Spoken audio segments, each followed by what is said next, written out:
குற்றவாளிகளை தூக்கி கொண்டாடுற சமூகமா நம்ம எப்ப மாறணும்னு தெரியலையே. ஆனா அவன் கொலை பண்ணிருக்கான், அவன் கொலைகாரன். எப்ப தெரியுமா இதெல்லாம் ஆரம்பிச்சது? கோட்சேன்னு ஒருத்தரை தியாகி ஆக்கினாங்க. யாரா கோட்சேன்னு கேட்டா தேசப்பிதாவை கொன்னவனாமா. ஆனா அவனை இப்ப பெரிய தியாகின்னு சொல்ல ஆரம்பிச்சிருக்காங்க. சுயநலத்துக்காக தேசப்பிதாவையே கொன்னவனை தியாகின்னு சொல்லிட்டு திரியறப்ப கவினை கொன்ன சுர்ஜித்தை தியாகின்னு சொல்லாமலா போயிருவாங்க இவங்க. சில பாலியல் குற்றவாளிகள் மைக்க பிடிச்சு அவ்வளவு தைரியமா ஆத்துன்னு ஆத்திட்டு இருக்காங்க.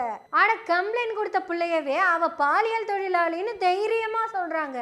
அதுவும் கூட சுத்தியும் பொம்பளை பிள்ளைங்களையா நிக்க வச்சு, நான் என்ன குச்சுக்குள்ள இருந்த பிள்ளையா தூக்கிட்டு போனேன், காலேஜ் படிக்கிற பிள்ளையா தூக்கிட்டு போனேன். அதை கேட்ட கூட இருக்கிற பொம்பளைங்கெல்லாம் அடடடா பாரு நம்ம ராசா என்ன அழகா பேசுறான். இப்படி குற்றவாளிகளை கொண்டாடக்கூடிய சமூகமா நம்ம எப்ப மாறி போனோம்?